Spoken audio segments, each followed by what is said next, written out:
नमस्कार। जीत क्लासेज गोपालगढ़ के YouTube channel पर आप सभी का फिर से स्वागत है। आज अपन नेक्स्ट जो राजस्थान की कला संस्कृति का टॉपिक ले रहे हैं उसमें नेक्स्ट क्वेश्चन लेंगे जो एनसीईआरटी पर विशेष रूप से आधारित है और आगामी रीट और विभिन्न परीक्षाओं में महत्वपूर्ण है। तो अपन ले रहे हैं क्वेश्चन नंबर 39-38 तक कल अपन ने किया था। 39 से शुरू करते हैं।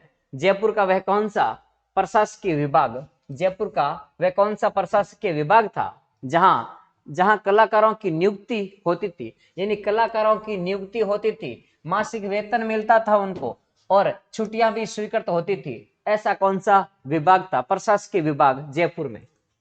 तो इस प्रकार ऑप्शन दिया है नकार खाना, पातुर खाना और गुणीजन खाना।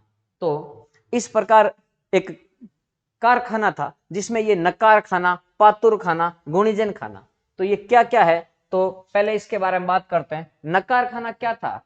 जो युद्ध क्षेत्र में नगाड़े वगैरह बजाने का कार्य करने वाले, और एक होता था पातुर खाना जो रनिवास में रानियों के मनोरंजन का कार्य करने वाली महिलाएं होती थी, उन्हें कहा जाता पातुर खाना। और गुणीजन खाना संगीत से संबंधित होता था, गुणीजन खाना।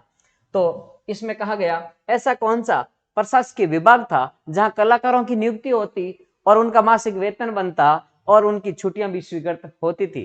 इसके लिए गुणीजन खाना अपन का आंसर होगा। कौन सा होगा? गुणीजन खाना।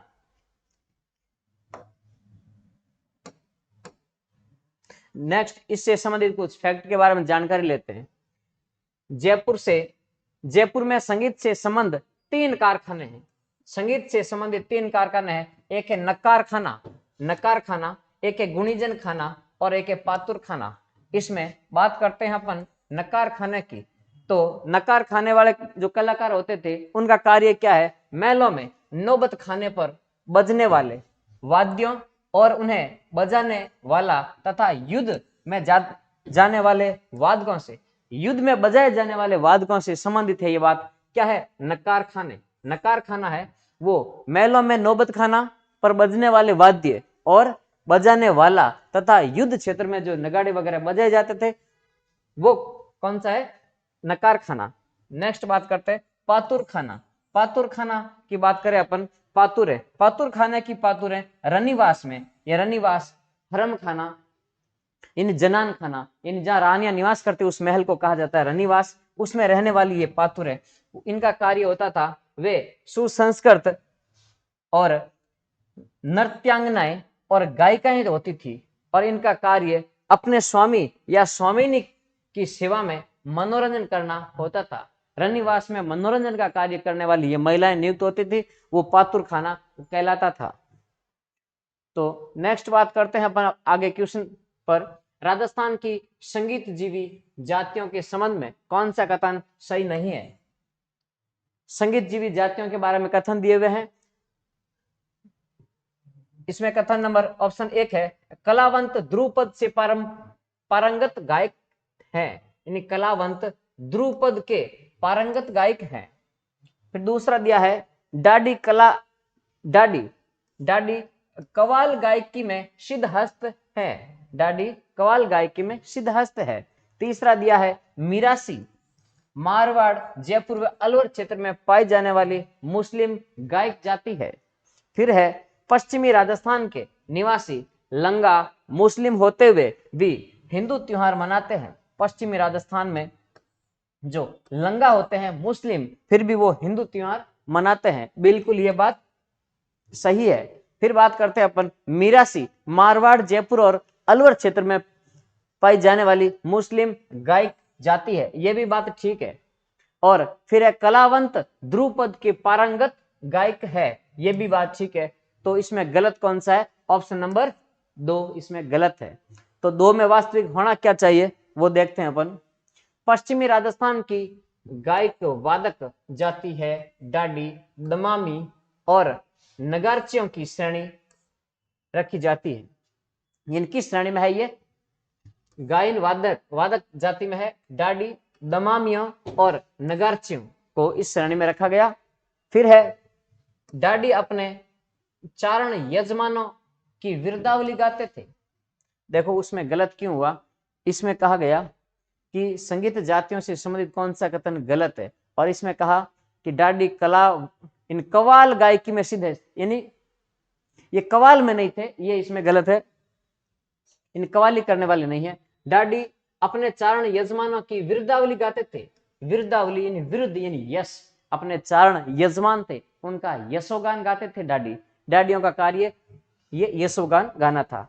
वे अपने आप को भगवान रामचंद्र के समय का बताते हैं, डाडी अपने आप को भगवान रामचंद्र के समय का बताते हैं, और ये अपने आप को भगवान, चलो ये सेम रिपीट हो गया। मारवाड़ में इनको सिंधु देना कहा जाता है, मारवाड़ में डाडियों को क्या कहा जाता है, सिंधु देना कहा जाता है। इनके द्वारा बजाए जाने वाले वाद्य यंत्रों में डाडियों द्वारा बजाए जाने वाले वाद्य यंत्र कौन से है, तो सारंगी है, रबाब है और चिकारा है। सारंगी, रबाब और चिकारा नामक वाद्य यंत्र ये डाडी लोग बजाते हैं। नेक्स्ट क्वेश्चन की ओर बढ़ते हैं अपन। लोकवाद्य यंत्र, लोकवाद्य यंत्र और वादक, रावण हत्ता, जंतर, मशक और भूंगल, ये बजाने वाले इन कौन से देवता के भोपे कौन सा वाद्य यंत्र बजाते हैं, तो रावण हत्ता बजाते हैं। इन पाबू जी की फड़ बांधते समय इनके भोपे हैं, कौन सा वाद्य यंत्र बजाते हैं, तो रावण हत्ता। और पाबू जी के पवाड़े बांधते समय कौन सा वाद्य यंत्र बजाया जाता है, तो माठ वाद्य बताना अपन को। तो रावण हत्ता, पाबू जी और डोंग जी जवाहर जी के भोपे बजाते हैं। जंतर देवनारायण जी की फड़ बांधते समय उनके बगड़ावत भोपे हैं, वो जंतर वाद्य यंत्र का प्रयोग करते हैं, जंतर। तो बगड़ावतों की कथा कहने वाले गुर्जर भोपे ये जंतर नामक वाद्य यंत्र बजाते हैं। फिर है तो इसमें कौन सा हो गया, एक में हो गया दो, तो एक में दो में चल रहा है। फिर जंतर दो में क्या हो गया, दो में चार। ऑप्शन नंबर कौन सा हो रहा है, 3 नंबर हो रहा है।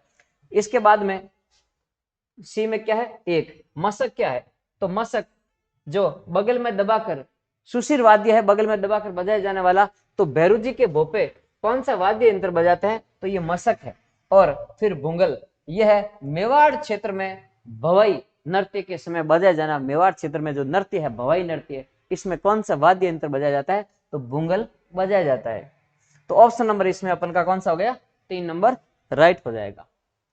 रावण हत्ता राजस्थान की अति प्राचीन बहुप्रचलित तत्ववाद्य।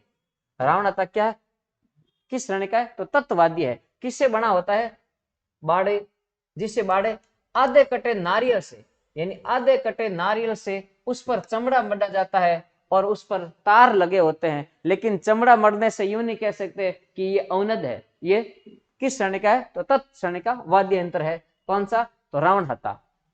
और इसे बजाने के लिए घोड़े के पूंछ के बाल उस पर घुंघरू लगे होते हैं, और जो बजाए जाने वाला जो हाथ में लिया जाता है दूसरे हाथ में यानी दाएं हाथ में, तो उस पर किसके बाल लगा होता है, घोड़े के पूंछ का बाल का बना होता है, उस पर घुंघरू लगे होते हैं, उसे गज कहा जाता है। वो गज दाएं हाथ में रखा जाता है, वो गज कहलाता है। और जंतर वीणा का प्रारंभिक रूप माने जाने वाला इस वाद्य यंत्र का पर्दा। जंतर एक वाद्य यंत्र है, अभी बात कर रहे थे अपन देवनारायण जी की फड़ बांधते समय। तो एक वीणा का प्रारंभिक रूप है, जंतर क्या है, वीणा का प्रारंभिक रूप है। इस वाद्य यंत्र का पर्दा मगरमच्छ की खाल से बना होता है। जंतर का वाद्य यंत्र का जो पर्दा है, तो उसमें मगरमच्छ की खाल लगी होती है। तो देवनारायण जी के भोपे या भजन गाते समय या फड़ बांधते समय इसका प्रयोग करते हैं। मशक क्या है, आधुनिक बैगपाइप जो होता है आधुनिक, उसके समान का है ये मशक जैसा वाद्य यंत्र, जो चमड़े से बना सुशिर वाद्य है, फूंक से बजने वाला वाद्य है। अलवर और सवाई माधोपुर में विशेष रूप से प्रचलित है। मशक वादन को श्रवण कुमार ने अंतरराष्ट्रीय ख्याति दिलाई। मशक को अंतरराष्ट्रीय ख्याति दिलाने वाले कौन है, श्रवण कुमार।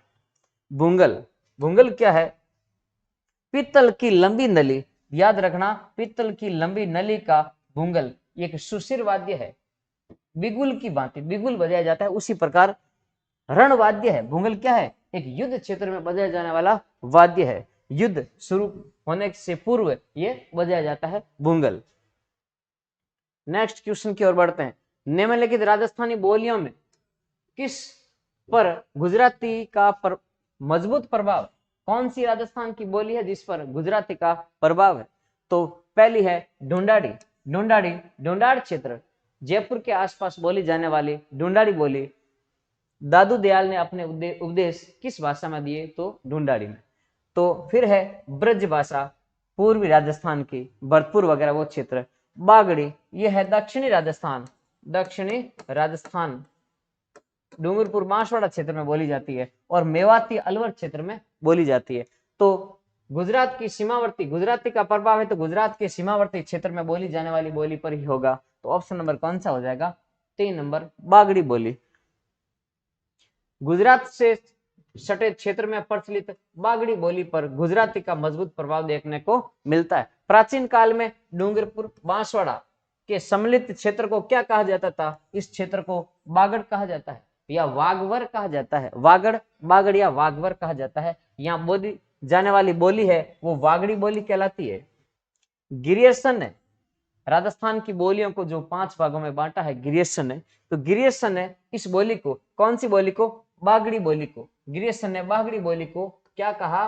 बिल्ली, यानी अत्यधिक बिलों द्वारा ये बोली जाने वाली बोली होने के कारण इसे बिल्ली कहा। किसने कहा? गिरियर्सन ने। फिर बात करते हैं अपन मेवाड़ के दक्षिणी भाग, मेवाड़ के दक्षिणी भाग और यानी मेवाड़ का दक्षिणी भाग और दक्षिणी अरावली प्रदेश तथा मालवा के पहाड़ी क्षेत्र में बागड़ी बोली बोली जाती है। कौन कौन सा क्षेत्र हो गया? मेवाड़ का दक्षिणी और दक्षिणी अरावली प्रदेश। बात एक ही है, दक्षिणी मेवाड़ के दो, दक्षिणी अरावली के दो, यानी दक्षिणी राजस्थान का क्षेत्र है। और मालवा के पठार, मालवा के पठारी क्षेत्र में जो बिलों द्वारा बोली बोली जाती है उसे बिल्ली का गिरियर्सन है और इस बोली का नाम है बागड़ी बोली। ढूंढाड़ी पर गुजराती, मारवाड़ी और ब्रज का प्रभाव समान रूप से दृष्टिगत होता है। नेक्स्ट क्वेश्चन है, कौन सा एक लोक चित्रकला का अंग नहीं है? लोक चित्रकला का अंग नहीं है फड़, बणी ठणी, सांझी और पथवारी। तो फड़ है एक लोक चित्रकला का अंग है। सांझी भी कुंवारी कन्याओं द्वारा पूजा जाने वाला ये लोक चित्रकला है। और पथवारी यानी तीर्थ यात्रा पर जाते समय और वापस आते समय पथवारी की पूजा होती है, पथवारी का चित्र बनाया जाता है। घर में दीवार पर पथवारी माता का चित्र बनता है और वैसे पथवारी माता के रूप में खेजड़ी की पूजा होती है। और सांझी ये वैसे राजस्थान में केले के पत्तों की या कदली के पत्तों की जो सांझी है वो नाथ द्वारा श्रीनाथ जी के मंदिर की प्रसिद्ध है। और ये सांझी कहां से आई राजस्थान में? तो वृंदावन से राजस्थान में आई। और फड़ चित्रण शाहपुरा भीलवाड़ा में जोशी परिवार द्वारा श्रीलाल जोशी और फड़ चित्री पार्वती जोशी वगैरह इनके द्वारा की जाती है। तो इसमें कौन सा ऑप्शन गलत है? तो ऑप्शन नंबर 2 बणी ठणी इसमें गलत है। यानी ये लोक चित्रकला में नहीं है, ये राज परिवार से संबंधित है, लोक कला से यानी आम जन से संबंधित नहीं है। आम जन में फड़ है, सांझी है और पथवारी है। तो हाँ, और सांझी किसका रूप होता है? पार्वती का रूप होता है। नेक्स्ट अपन बात करते हैं बणी ठणी चित्र नागरीदास यानी सावत सिंह किशनगढ़ के नागरीदास, इनके काल में नागरीदास यानी सावत सिंह थे किशनगढ़ के शासक। इन्होंने अपना नाम है वो कृष्ण भक्त होने के कारण नागरीदास रख लिया था। इनके जो दरबारी चित्रकार था निहाल चंद मोरध्वज, निहाल चंद ने किसका चित्र बनाया था? बणी ठणी का चित्र बनाया था। और बणी ठणी को विश्व प्रसिद्ध करने वाले कौन थे? एरिक डिक्सन और फयाज अली, ये भी ध्यान रखना होगा। राजस्थान में प्रचलित लोक चित्रकलाएं, राजस्थान में लोक चित्रकलाएं कौन कौन सी प्रचलित है, सारा मैटर है एनसीईआरटी पर आधारित है। तो विशेष ध्यान देने की बात है इसमें, लोक चित्रकला राजस्थान की कौन कौन सी है? तो फड़ चित्रण है, ये लोक संस्कृति, ये इसका पार्ट है लोक चित्रकला का।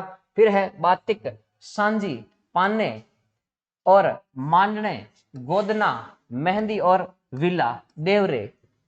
और पिछवाई कहाँ की है? तो कहाँ की है? नाथ द्वारा श्रीनाथ जी के मंदिर की। पथवारी, थापे और कावड़, तो ये किस में है? लोक चित्रकला की श्रेणी में आते हैं।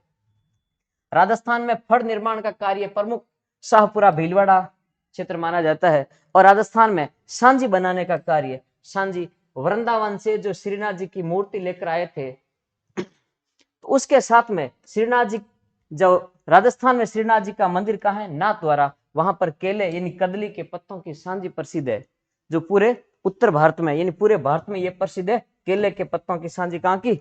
नाथद्वारा श्रीनाथ जी का मंदिर। नेक्स्ट क्वेश्चन पर बात करते हैं अपन। दादू दयाल के निधन, दादू दयाल संत दादू, राजस्थान का कबीर जो कहलाने वाले दादू दयाल के निधन के बाद में दादू पंथ के उत्तराधिकारी कौन नियुक्त हुए? तो दादू दयाल के उत्तराधिकारी सारे दादू दयाल के शिष्य जो लिस्ट में अपन को दिए हुए हैं। ऑप्शन में सारे दादू दयाल के मिस्किन दास, गरीब दास, रजब दास, ये रजब और नारायण दास। और तो अपन बात करते हैं दादू दयाल के पुत्र है इनमें गरीब दास, इनको उत्तराधिकारी बनाया गया। किसे? गरीब दास को दादू दयाल का उत्तराधिकारी बनाया गया। और इससे संबंधित कुछ फैक्ट अपन देखते हैं। दादू जी के ब्रह्मलीन यानी मृत्यु के बाद में पश्चात उनके विचार परंपराओं को कायम रखने हेतु उनके शिष्यों ने दादू जी के उत्तराधिकारी और उनके पुत्र गरीब दास को आचार्य गद्दी पर आसीन किया था। यह स्रोत अपन दादू संप्रदाय का इतिहास से प्राप्त किया है। नेक्स्ट क्वेश्चन की ओर बढ़ते हैं। मानचित्र में चिन्हित अंक स्थानों को प्रदर्शित करते हैं। तो इसमें दिया है रणछोड़ राय जी का मंदिर, रणछोड़ राय जी का मंदिर खेड़। तो ध्यान देना, रणछोड़ राय जी का मंदिर खेड़ ये आया हुआ है बाड़मेर में, और लोहागढ़ दुर्ग भरतपुर में। एक थंबा महल अजीत सिंह के काल में बना था, मंडोर में स्थित है। और श्रृंगार चंवरी चित्तौड़गढ़ दुर्ग में स्थित है। फिर बात अपन करते हैं तुलजा भवानी। तुलजा भवानी का मंदिर चित्तौड़गढ़ दुर्ग में किसने बनाया था? तो दासी पुत्र बनवीर ने बनाया था। और ये शिवाजी की कुल देवी है तुलजा भवानी। एक दूसरा नाम आता है तुरताई माता, वो है तुरताई माता, वो है बांसवाड़ा में। तुरताई माता बांसवाड़ा में है, यह है तुलजा भवानी। एक तंबा महल मंडोर। डोडा थोड़ा सभ्यता है, सभ्यता स्थल ये गंगानगर की है। और जवाहर बुर्ज है भरतपुर में, लोहागढ़ दुर्ग में है जवाहर बुर्ज, जवाहर सिंह ने इसका निर्माण करवाया था। फिर तिलिस्वा, ये तिलिस्वा मंदिर है ये भीलवाड़ा में है, ये केला बावड़ी वगैरह। और लोहारगढ़, लोहारगढ़ ये पर्वत है झुंझुनू का, और ये विशेष कुछ नहीं है। दूध बावड़ी, दूध बावड़ी, और दूध बावड़ी ये कहां पर है? ये है सिरोही में। दूध बावड़ी कहां है? सिरोही में। लोहागढ़ दुर्ग भरतपुर। ये नौ चौकी की पाल तो वो राजसमंद झील की उत्तरी पाल को कहा जाता है। नौ चौकी महल कोई विशेष नहीं है। तो इसमें अपन को बताना है एक नंबर पर कौन सा है। तो बाड़मेर में इसमें एक नंबर पर कौन सा है वो अपन को चूज करना है। बाड़मेर में इसमें कौन सा है? दूध बावड़ी तो है नहीं बाड़मेर में, तिलिस्वा ये भी नहीं है, और तुलजा भवानी बाड़मेर में नहीं है। तो रणछोड़ राय जी का मंदिर खेड़ स्थान कहाँ है? ये बाड़मेर में एक नंबर ऑप्शन में हो रही है। दूसरा है लोहागढ़ दुर्ग, ये 2 नंबर ऑप्शन भरतपुर में आ रहा है लोहागढ़ दुर्ग। फिर एक थंबा महल ये जोधपुर में आ रहा है 3 नंबर पर। और श्रृंगार चंवरी ये आ रही है चित्तौड़गढ़ दुर्ग में स्थित है श्रृंगार चंवरी। ऑप्शन नंबर अपन का कौन सा हो जाएगा? 1 नंबर राइट हो जाएगा। इसके बारे में बात करते हैं। रणछोड़ राय खेड़ बाड़मेर में लूणी नदी के किनारे प्रमुख वैष्णव तीर्थ है। फिर बात करते हैं भरतपुर के लोहागढ़ दुर्ग, जिसका निर्माण है महाराजा सूरजमल द्वारा करवाया गया। यहाँ पर विशाल गोलाकार मिट्टी की दीवारों से घिरा हुआ और चौड़ी खाई, जिसे कहा जाता है सुजान गंगा नहर, जिसमें यानी पानी डाला जाता था, वो है ये दुर्ग, अभेदी दुर्ग। एक थंबा महल जिसे प्रहरी मीनार, ये मंडोर में स्थित है। अजीत सिंह के शासनकाल में इसका निर्माण हुआ। चित्तौड़गढ़ दुर्ग में स्थित है श्रृंगार चंवरी, जो शांतिनाथ जैन मंदिर है। श्रृंगार चंवरी वहां क्या है? शांतिनाथ का जैन मंदिर है। इसका निर्माण कुंभा के कोषाधिपति और उनके पुत्र, इंपोर्टेंट नाम है ध्यान रखना, वेलका ने इसका निर्माण करवाया था श्रृंगार चंवरी का।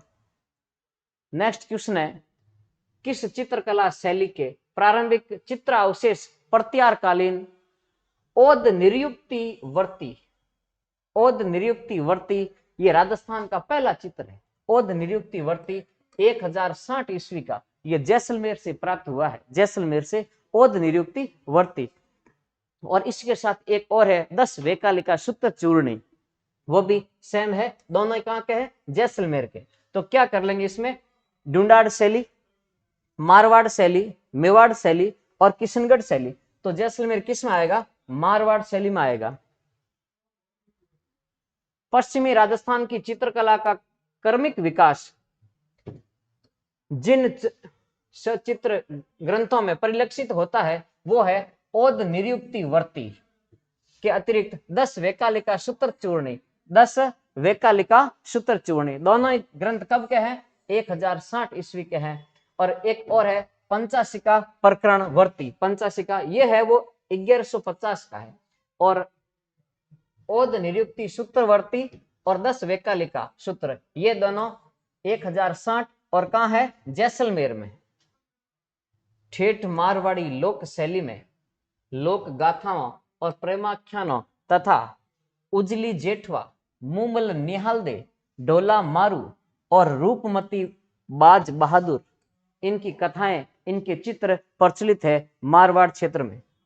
राजस्थान में देखो महाराजा मानसिंह के समय चित्र शैली, मारवाड़ में जोधपुर में महाराजा मानसिंह के समय मानाती नाथ संप्रदाय का प्रभाव चित्रकला में पड़ा है।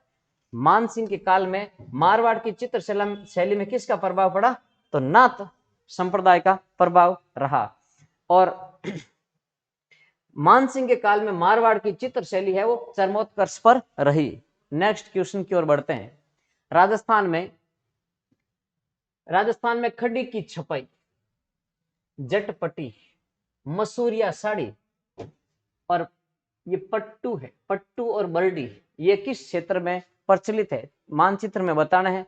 तो खड्डी की छपाई ये उदयपुर और जयपुर की प्रसिद्ध है। इन कपड़े पर खड्डी के द्वारा माध्यम से जो छपाई का कार्य होता है ये होता है उदयपुर में। तो सबसे पहले यहाँ पर उदयपुर है तो 4 नंबर आएगा। सबसे पहले क्या आएगा, 4 नंबर। दूसरे नंबर पर है जटपटी। जटपटी का कार्य ये बकरी के बाल से जो बनते हैं तो ये है बाड़मेर में। तो ये ऑप्शन अपन का सही हो रहा है, बाड़मेर। फिर मसूरिया साड़ियां, कोटा डोरिया या मसूरिया साड़ियां हैं, ये कोटा की प्रसिद्ध है, कोटा क्षेत्र है। तो ये 3 नंबर ऑप्शन हो गया। और पट्टी, ये पट्टू और लोई वो बर्डी वगैरह ये जैसलमेर का है। तो 2 नंबर में दिया है जैसलमेर। ऑप्शन नंबर कौन सा हो जाएगा, 4 नंबर राइट हो जाएगा।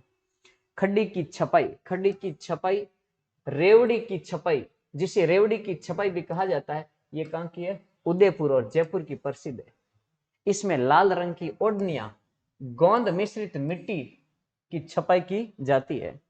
जटपटियां ये बकरी के बालों से बनती है। इसका कार्य बाड़मेर के जसोल गांव प्रसिद्ध है। जटपटियों के लिए बाड़मेर का जसोल गांव प्रसिद्ध है।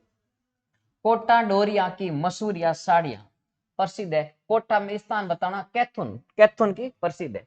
कोटा के प्रधानमंत्री जाला जालम सिंह के द्वारा मैसूर से लाई गई ये कारीगर कहां से लाए गए, तो मसूरिया साड़ियां वगैरह कोटा में बनती है।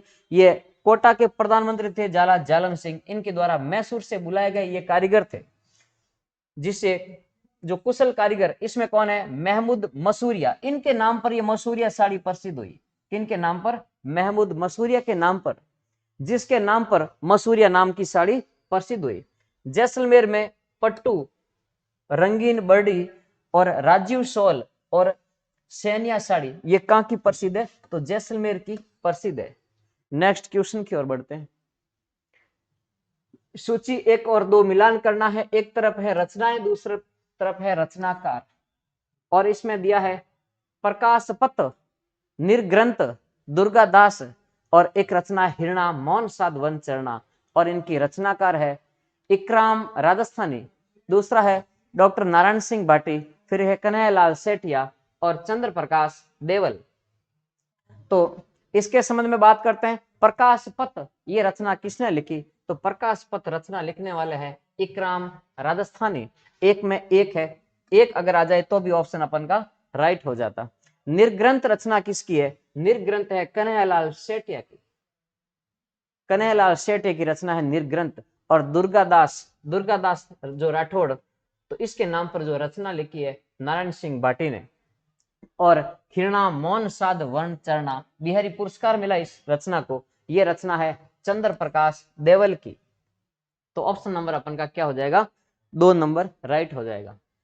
प्रकाश पत्र, यह रचना है इकराम राजस्थानी द्वारा। देखो इसमें जो कुरान शरीफ का अनुवाद है, काव्य अनुवाद हिंदी और राजस्थानी में किसने किया था, ये क्या है, प्रकाश पत्र। प्रकाश पत्र इकराम राजस्थानी की रचना है और ये कुरान शरीफ का हिंदी और राजस्थानी भाषा में किया गया अनुवाद है। कुरान का अनुवाद है राजस्थानी और हिंदी में। एक काव्यात्मक भावात्मक, ये भावानुवाद है, काव्यात्मक भावानुवाद। इन करती है राजस्थानी भाषा में, राजस्थानी भाषा में प्रथम काव्यात्मक भावानुवाद है। ये कोई विशेष नहीं, ये ध्यान रखना। ये किसका अनुवाद है, तो किसका है, कुरान शरीफ का अनुवाद है। कुरान शरीफ का नाम क्या है, प्रकाश पत्र। किसने लिखी, इकराम राजस्थानी ने। नेक्स्ट है हिंदी भाषा की रचना, हिंदी भाषा की रचना निर्ग्रंथ, निर्ग्रंथ के लिए कन्हैयालाल सेठिया को कौन सा पुरस्कार मिला, मूर्ति देवी साहित्य पुरस्कार दिया गया। दुर्गादास नाम की रचना है नारायण सिंह भाटी की। और ये राजस्थानी, राजस्थानी का प्रथम मुक्त छंद यानी छंद मुक्त वाली रचना है ये राजस्थानी की, चंद्र प्रकाश देवल। तो इनकी करती है हिरणा मौन साध वन चरना। 2013 में इन्हें 23वां बिहारी पुरस्कार मिला था इस रचना पर। नेक्स्ट क्वेश्चन की ओर बढ़ते हैं। रेखांकित चित्र के किस अंग भाग में धारण किए गए आभूषण सुमेलित नहीं है, तो कौन सा सुमेलित नहीं है वो बताना है। इधर नाक का चिन्ह, नाक पर बताया गया है बेसर, नाक पर क्या बताया गया, बेसर या कुंडक। कुंडक, कुंडक और बेसर ये बिल्कुल नाक पर पहने जाने वाले आभूषण है। फिर है थमड़ियों और तेड़ियों, ये भी कहा है, ये गले में पहने जाने वाले आभूषण है। और फिर दिया है डोपला और पुंछ और बंगड़ी। डोपला, पुंछ और बंगड़ी हाथ की कलाई पर पहने जाने वाले महिलाओं के आभूषण है। लेकिन ध्यान रखना, दूड़ी, खींटली और कात्रियो, इसमें यह गलत है, ऑप्शन नंबर 4। तो ये तीनों कहां पर पहने जाते हैं इसके बारे में अपन बात करेंगे। दूड़ी, दूड़ी स्त्रियों द्वारा कलाई पर धारण किया जाने वाला आभूषण है। दूड़ी नामक आभूषण स्त्रियों द्वारा कलाई पर धारण किया जाता है। खींटली, खींटली कहां पर, महिलाओं के कान का आभूषण है ये खींटली।